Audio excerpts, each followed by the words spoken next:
This week we're talking about marriage. I don't like it. I don't like it. I don't want to get married. I've never wanted to get married. I don't like the idea of somebody being with me because they signed a contract years ago guaranteeing that they would be. That doesn't feel very romantic to me. Like, I'm a human being. I'm not a broadband internet provider. And I also think marriage is a very dangerous option for me because I'm on the brink of collapse all the time. If I have someone sign a contract guaranteeing that they're going to be with me for better or for worse, I'm not going to start delivering them better, am I? No, they're going to get worse. I'm not going to wake up and start like massaging kale or counting my steps or asking them how their day was. I'm going to sit on the couch. I'm going to ignore them. I'm going to watch cool videos of people going down cool water slides and eating cheese that I didn't even bother to bring up to room temperature. What I'm going to do, if I have someone sign a contract guaranteeing they're going to love me for better or for worse, what I'm going to do is I'm going to spend my time getting mad at them because they woke me from a nap, even though I forced them to promise me that they absolutely, definitely would not let me nap too long.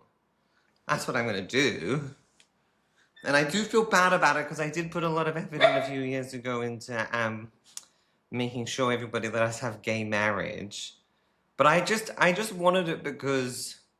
Well, I didn't want you to be allowed to have it and me not be allowed to have it.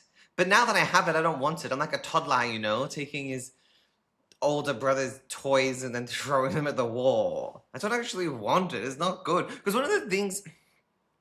I've always thought one of the great things about being gay is the process of realizing that you're not going to be in love with somebody of the opposite sex involves you reevaluating all the other rules that you've been taught by society. Because we all grow up getting taught this sort of idea of what we should do, marriage, kids, fairy tale, the Bible. And being gay kind of backs you into a corner where you really have to question every single one of those rules. You really have to question if any of those or all of those are good or bad. And that's a lovely thing. And I think anybody that does that, and if they take a step back and they look at marriage, they're going to realize that it's a very stupid, irrational decision. Marriage and monogamy, but we'll talk about that on another episode. But this is a roundabout way of me saying that I think that everybody else's homophobia is a perfectly rational excuse for gay people to be slutty. I have liked marriage once. I've liked marriage once, and that's when my friend got gay married and she made me the maid of honor. And I enjoyed that because there's so few opportunities in this modern world to rank your friends, isn't there? There's so few opportunities as an adult to rank your friends. It used to be MySpace, and now it's weddings, and I got #1. So that had a lot of value. That had a lot of value to me. On today's episode, we're going to ask my mum what she thinks. We're going to ask my married friend Tom how he's doing in his marriage. And I don't think we're going to talk to anybody else about it, are we? Because we recorded one conversation with somebody, but it was boring. So why would we show you that? Mummy, I don't know why I just called you Mummy. Because you love me. My life. You call me Ma. Today we're talking about on your wedding anniversary. I'm sorry, that's just a coincidence. But we're talking about... You didn't ask me how many years. How many years would it have been? 46. Holy fucking... That's so long, isn't it? That's crazy. But we only lasted 25.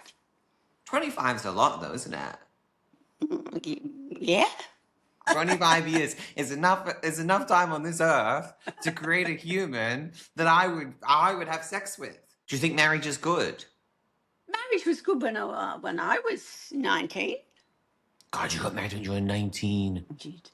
Jesus Christ. That's so young. I wouldn't fuck a 19-year-old because I would think, oh, there's like a weird power dynamic. I don't really know if they're mature enough to be making choices like that. You were having children. 20. 20 years old. Okay.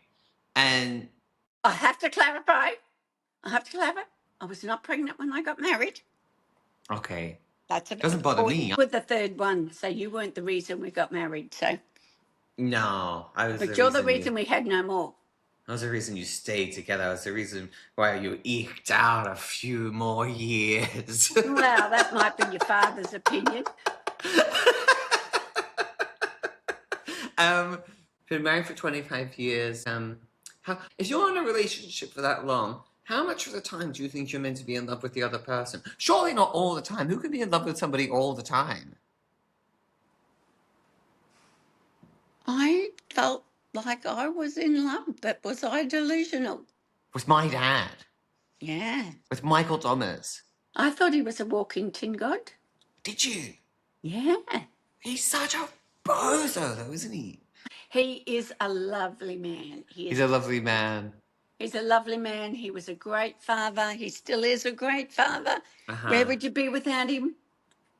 Where would I be with that? Where would I be without my 3 beautiful children if I hadn't have got married at 19? Oh, maybe like in Fiji or in Copacabana, or maybe running a big company.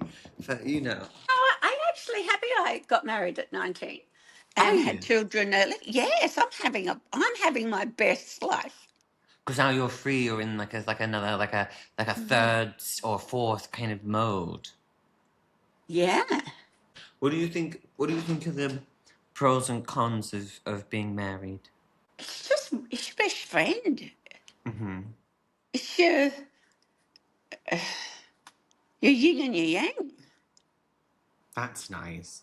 But isn't it annoying that they're them all the time? And every so often you wake up and you look at them and you think, oh, it's you again. And you're still being you again. You never felt that way? No. You know what I think? I'm delusional. I think you've forgotten. And maybe I did. I was in love. You know, the other day I was on a holiday with my father near the water, and he was drinking a pina colada, as is appropriate.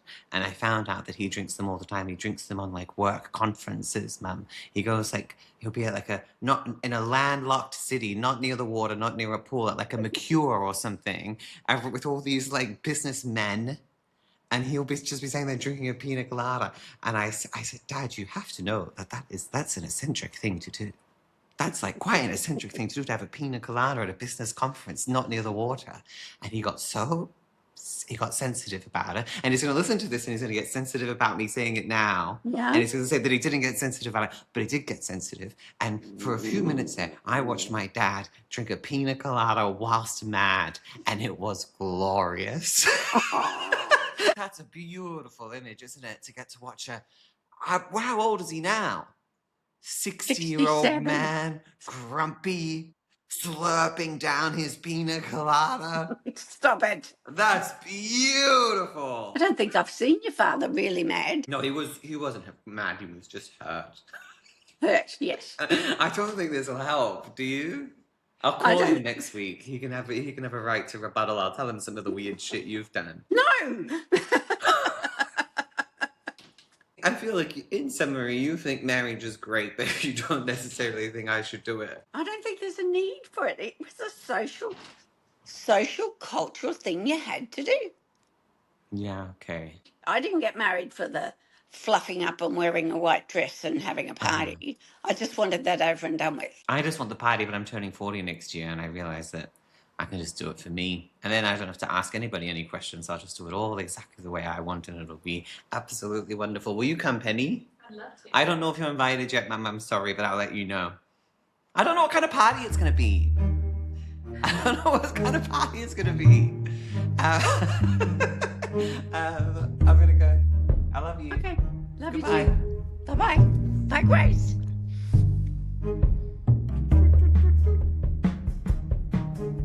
Hello, Tom Ward. You were proposed to by Emily. Mm-hmm. Initially. How did that feel? It was very flattering. Yeah, I mean, it's a shocking compliment that somebody's looking at you and going, yes, please, I'd like to do that forever. I think that's probably why my boyfriend, Josh, I think that's probably why he likes the idea, isn't it? Because it's a really nice thing to do for somebody. But that kind of doesn't factor in for me. My issue with marriage really is, I think, while, I'm going to stand up there and say that we're getting married and that we're going to do it forever. But the truth is, it's not going to stop me breaking up with anybody. It's not true. Do you know what I mean? Like, for better or worse, or for sickness or in health, that's not going to Like in sickness, yes. In health, not if they get too healthy. Like if he goes too low carb for too long, or refuses to go to restaurants, or starts like trying to get me up at 6 a.m. Then like it doesn't matter if we're married or not. I'm still probably going to want to break up. So to me, it feels like a lie. But I'm skipping in my head all of the romance. I think I'm skipping the feeling, that moment of you being flattered as Emily. What did she do? She took you to a tree. Sorry, I made that sound so belittling. She took me to a tree, but it was on a really nice hill in a park. And it's a beautiful park with some beautiful old volcano on it and some old trees. Mm-hmm. And she got very nervous. And then she was like, oh, and she couldn't bring herself to do like getting on the knee, getting down on her knee. And so she said, oh, and improvise and then said, just turn around. And then she said, go look in the tree. And then I found a box in the tree, and it was like this very cute homemade bracelet and like a ring that you'd get from like a toy dispenser at like a convenience store. And it was really sweet. And then I felt it was like that moment was really great. Like there's no way, like that's just like a romantic, cute situation. She seemed like she was kind of having a pretty bad panic attack.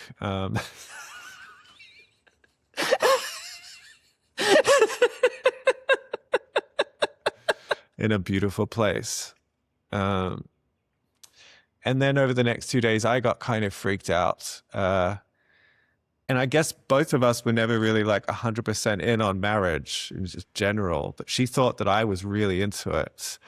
And we sent out invitations, and then it just got too much to organize, and so we just canceled it. Did you always want to get married? Well, I come from like just like traditional Aussie background. Like my families on both sides are very like from so many generations back and like Catholic. And so I expected it would happen just out of like in the same way you expect that you would, you know, go to the dentist. Did you growing up think I'd get married? No. Oh, no. My mum used to always say to me, when I was 12 years old, my mum used to always say to me, you're not going to have kids. Oh. I always just think, gosh, that's a very bad judge of character, isn't it? Like if someone says to you, oh, that person would make a nice dad, that's a beautiful compliment, isn't it? My mum was looking at me, 8 years old, 12 years old, 14 years old, repeating over and over and over again, you're never going to be a dad. And she was right. She was really right, though. She was right. Yeah. So you canceled the wedding, but then you got married since because you both moved to America and you were working on a show and they needed health insurance. We needed health insurance because you have to, otherwise you die, or you could. Mm-hmm. But they will not give you your partner health insurance unless you're legally married, wed, spouse. And so I walked out and I said, I think we need to get married. It's not quite as romantic as how she proposed to me, which is pretty bad considering like I had a pretty golden opportunity there. And I guess I faltered. You just went with admin. Went with admin. You just sort of went in with a spreadsheet. Quite intense to be forced to get married. I was at your wedding at Town Hall in New York City. Josh was the only non-family member in the room. I was there. It was really quite sweet. The thing that really stands out for me about the day is how much your son got like quite jealous. Yeah, he really doesn't like when Emily and I touch each other in any way. Do you think I'll be allowed to tease him about that when he's like 17? We don't know yet, do we? No, we don't know. We don't know yet. We'll find out one day. As I get older, I think the nice thing about getting married is it is nice actually to have somebody that's going to stay there when it's good and then when it's bad. And then over the decades, that's like really comfortable. But then I guess like how often, like how much of the time do you think in an extremely long-term relationship do you think that you're meant to be in love with them? Wait, are you asking me how long you're supposed to be or how often you're supposed to feel that you are? How constant? I don't think. Look, I. This has been covered by many people, including Chandler and the show Friends. What is it? What happened with Chandler and Friends? They have a crisis because like it feels different. Like when him and Monica. Oh, there's You like know, different phases. Different phases. That first bit. I think I mean, you could probably tell from my track record of dating that it's possible for me to have that first phase of love with almost anyone.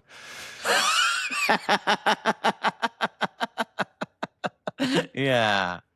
No, we've got to be careful who we let you stand near, actually. Yeah. Really careful. The later stage phase, you only know if it's possible. Well, at least for me, you only discover whether it's going to be there present when you're like quite a long way in. And it's such a crazy gamble, isn't it? Because people have bad phases, don't they? Like, people have bad years. Not my boyfriend. It seems like I'm talking about my boyfriend. He's a very, very, very extremely consistent person. Yes.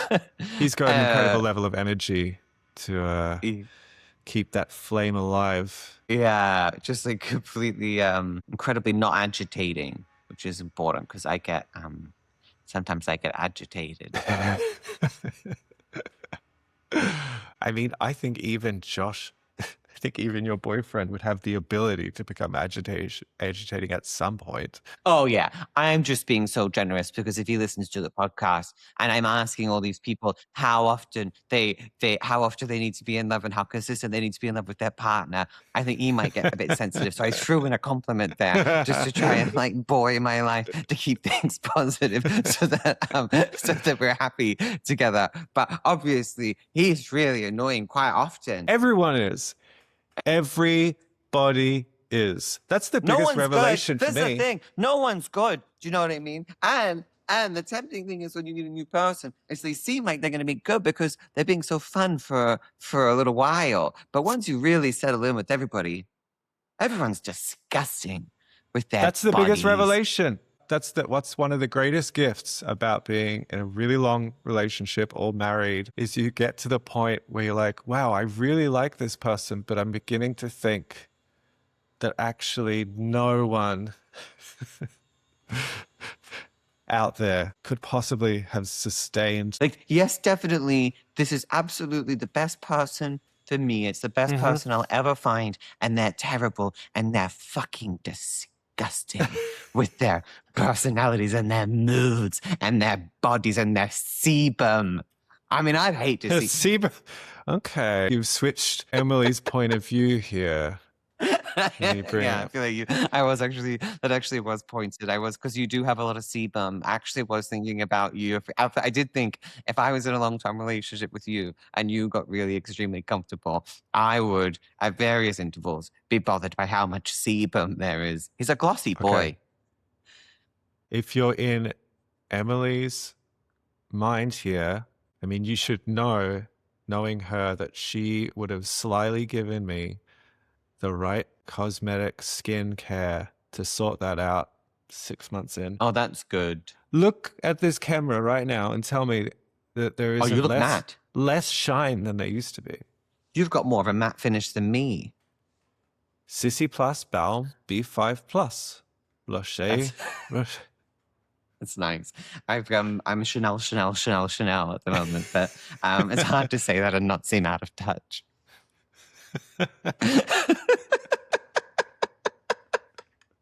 My ex-boyfriend used to get lactose intolerant, but he really loved eating dairy. And then the thing is, yes, it would make him sort of shit his pants, but also it would put him in a really bad mood. So it was really bad for me. So I all of a sudden started carrying Lactase around for him just to like keep my day good. If you were my boyfriend, I feel like probably in my purse I'd keep some Japanese blotting paper.